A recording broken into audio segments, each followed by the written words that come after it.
Good morning, world. YouTube subscribers. How's everybody doing this morning? I hope good because I just kind of been doing the dad thing, hanging out with my son and catching up on lost time, I would have to say, because he lives pretty far from me and I don't have the best relationship with his mom, but we make do, and I've tried to challenge her in court, but I believe the court systems in California, they tend to lean more towards the mother, which may sound like a great concept, but I think you should judge a individual based on how, like, the choices he makes, the person he is, rather than a sexist um, by their sex. I've took her to court time and time again for custody, and I missed out on a lot of time for work, and it kind of just seemed like it was hopeless because the way we have it right now is how it's always gonna be, unless I get a lawyer and spend a bunch of money, but I'm not blessed in that department. But yeah, it's all based on how she feels, if she thinks I deserve to see my son, or it's crazy because there'll be times where I'm able to see him consistent, and if something comes up when I either can't see him, I'm gonna be late, or I need her to pick him up, she really holds a grudge with that. And I wish it really wasn't like that because she got married, had another child with her new husband, which that's cool. Props to you guys, but I don't know. Our relationship ended terrible, and I don't blame her for being upset. But damn, how long has it been now? 8, 9, 10 years. Our son, he's already in high school, and you think you're gonna block me out of his life?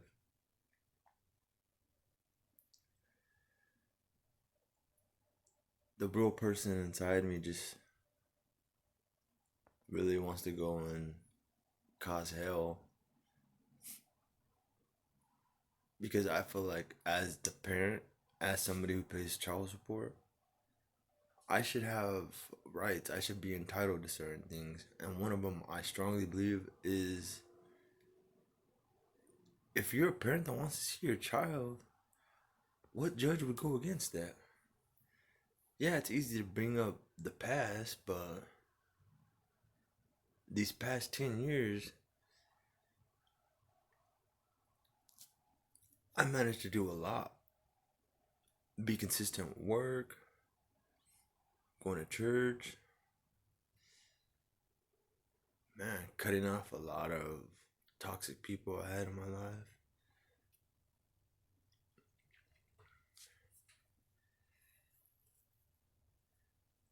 And for me, it seems like if you once were a bad parent, they're just constantly gonna hold that against you.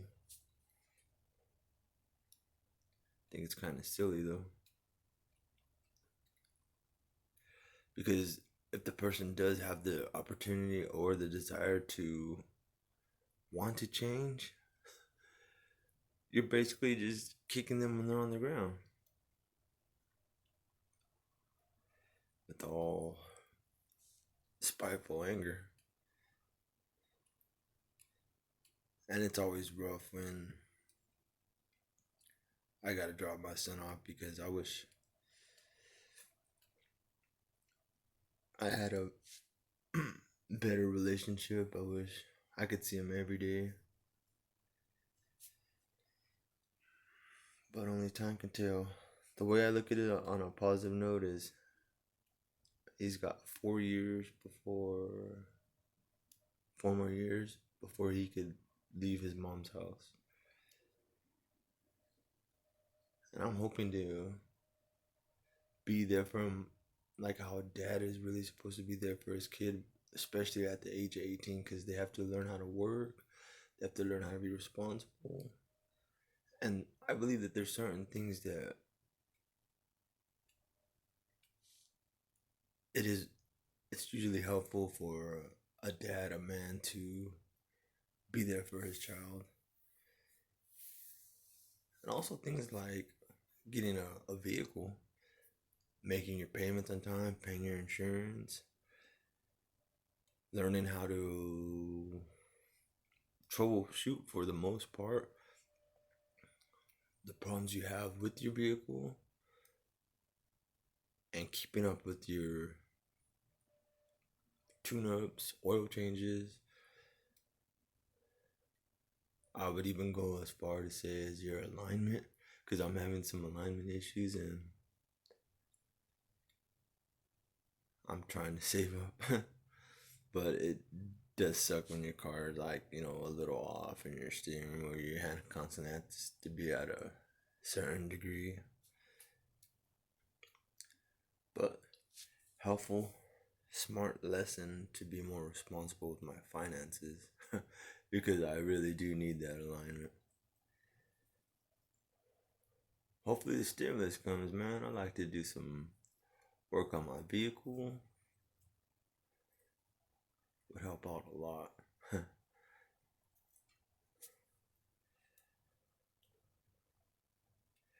I was watching a video yesterday. It's called MBTI test. It's on YouTube.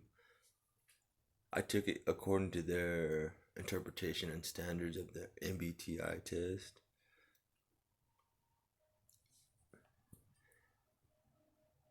And it basically, according to the answers I checked out, basically said I'm INFP, which seems pretty cool, but I kind of feel like a INFP is basically just a replica of INFJ because I can't really distinguish the difference. I guess one is judging and the other is, I don't even remember what the P meant. I think it was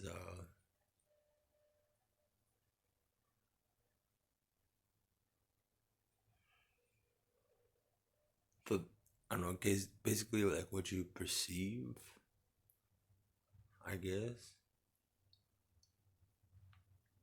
I don't know, I guess I'm gonna have to change my answer and say I kind of judge quite a bit because I seen a video about INFJs. One thing we struggle with in relationships is we kind of become like a teacher, and I've did that quite often in past relationships. Even relationships with my son's mom, like she was like really dependent on me for a lot of stuff. And for like example, like when it came to calling to take care of all different kinds of businesses, whenever there was issues with our families, she would have me. Like it could be like a conflict that didn't even have nothing to do with me. It's just like her and her sisters, or her sisters and their friends, or just somebody in their family, to where I'm like the the mediator, and I have to explain facts and like put everybody in a check almost. I would go as far to say, because like they respect what I'm saying, and they would like, okay, yeah, that makes sense. And I would also get frustrated at the same time though, because nobody really wants to be have someone like so dependent on them.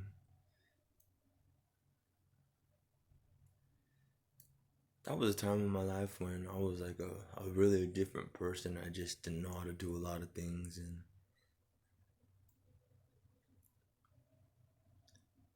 those were the many years of character building years. It's when I had to really start getting full time work, because prior to that I was heavy on the streets into hustling and all kinds of wackiness.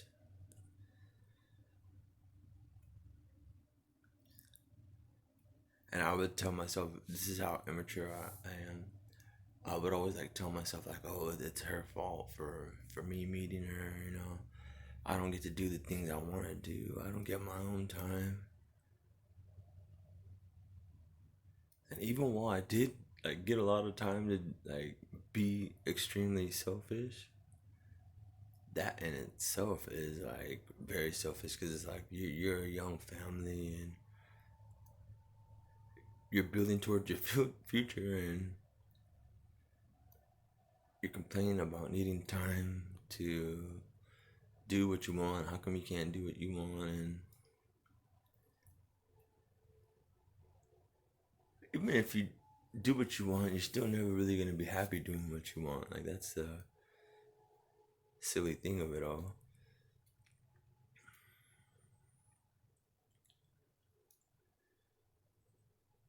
And I didn't have my son at like a super late age or early age. I had him at about like 20, which is pretty good, because we were both like financially, we had like good amount of money, and we had our own vehicles.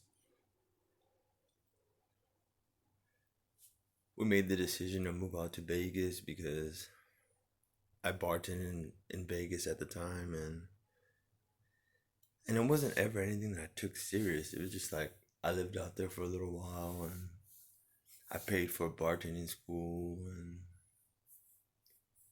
didn't ever really work or do anything with it. But when I found out that my son's mom was pregnant, I felt it was a good idea to move out there, because I did have the opportunity to make money, and I did in fact make money. Man, like, I kind of feel like Abraham leaving to Egypt, because I should have stayed where I was with family and her parents, my parents, because it was rough raising a baby, like just us two. But an even rougher thing was, I don't know if I took it into consideration or I just didn't care, but I think more than anything, I just really didn't care. And that is when I started bartending. I was always out all times of the night. I could have did like the responsible thing and work my shift and punch out and go home, and probably still be home at like around 11, sometimes 1, depending on how big the event was.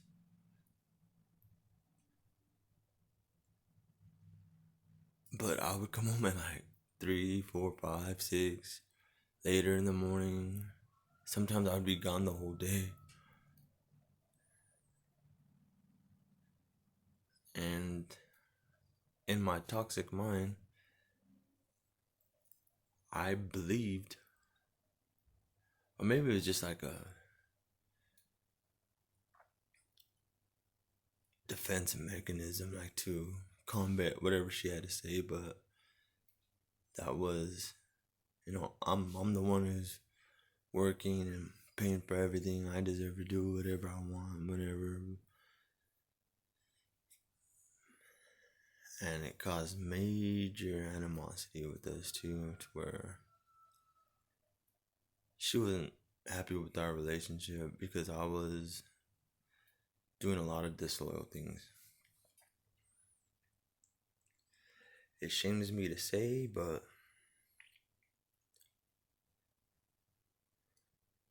gotta grow and move on. When I was younger, I had a lot of great opportunities to where I was so immature. I just didn't take the opportunity serious, and if it was challenging, if because for one, I had a problem with authority. I've always had a problem with authority, and I'm struggling with it to this day. It is very, very, very challenging. That's why I try to be a respectable person when I talk, the way I carry myself, what I want people to perceive.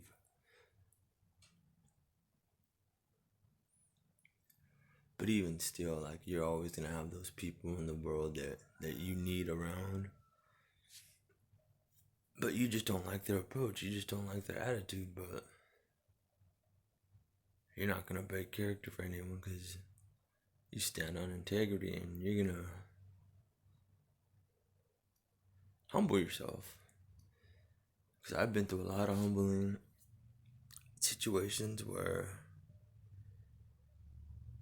you could have conflict with a coworker, and in my case, a coworker that I didn't get along with was also friends with the supervisor, and they had like their own little in crowd because there was another employee all in my department, because there was 4 people in my department counting me,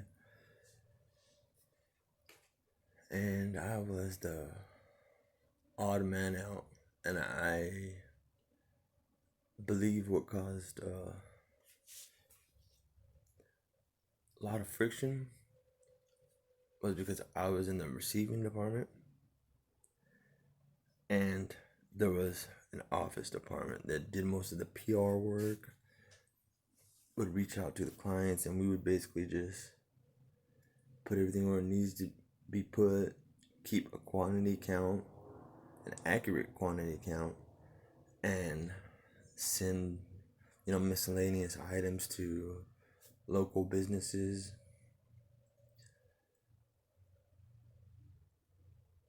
And in a way, we kind of were the black sheep because I would constantly bicker with some of the office/sales reps at the company I used to work at.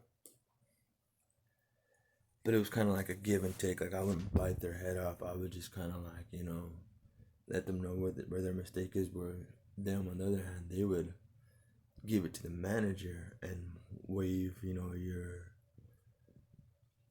mistakes. Which it is what it is. But it wasn't really anything too hostile with the sales reps, because for the most part I tried to have a good relationship with them. But my department, they would constantly feud with them, and I kind of felt like the sales department, they were trying to persuade me towards that direction, which was an honor because I was given the proposition to get them all fired. Because they know who better to pull their covers than somebody that's one of them. And boy, do I regret not jumping on that opportunity. It sounds disloyal to say, but I ended up getting stabbed in the back anyway. That's the irony of it all.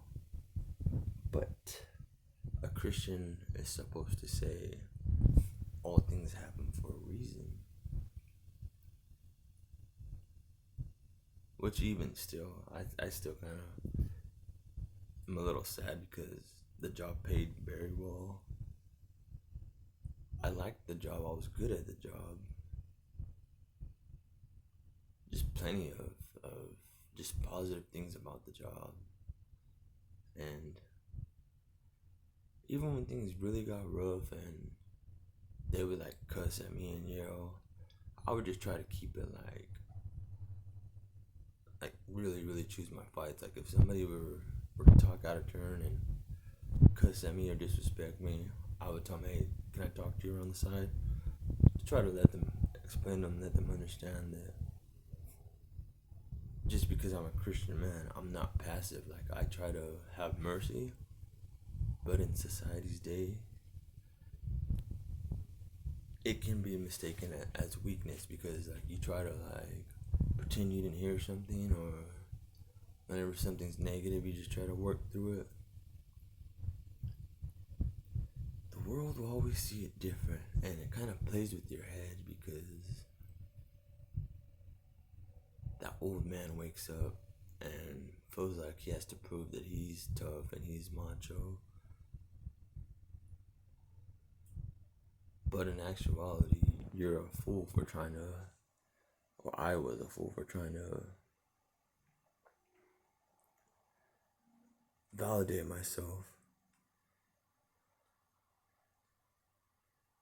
Because in actuality, like, these guys were like really, really bad out of shape.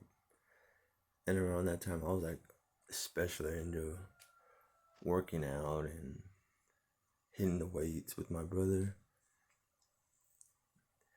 And I climbed up pretty good because they would see I really didn't have as much trouble as them to maneuver and do certain things. Like if something weighed a certain amount, they would have to like go grab something and get it done to where I could just, move it, get it done, and just be on my way. To where it caused friction in that department because there was another guy at my work. I don't know if he was into working out or if he's just, cause he was a big guy, a big, huge fella, not buff, but big. And they would always, and he was in the sales department, mind you, and they would kind of try to start this rivalry. Oh, who could lift this? Who could do that? And we were constantly going back and forth, lifting heavy motors and showing off. And the funny thing is, because they really disliked me because I'm about 230. And the person they put me up against was like about 100 pounds bigger than me. So, yeah, I try to stay in shape and work out, but well, maybe in most cases, like if you're like really strong and you've been working out for a good minute, you can maybe lift more weight than people 300 pounds bigger than you. In some cases.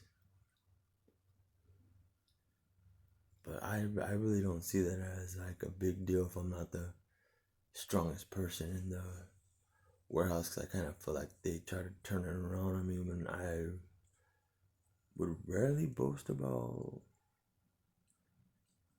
going to the gym. But them, on the other hand, they were into a lot of competitive sports. They were coaches, big into soccer, which I in my life have never met anybody rave about soccer like, it's the best thing in the world. But they're out there. There's 3 of them, and they would like to throw that out a lot about being coaches, raving about how good their team is, all things that just would put the spotlight on them. And it was kind of funny because it's kind of like still other people's accomplishments. It's like it's the athletic players, like, yeah, the hats off to the coach, but you can't really compare it to like going to the gym in that sense. Like it would be more like a accomplishment, like I don't know, getting an award in school or something. But yeah, got this interview that I'm pretty nervous about with the union.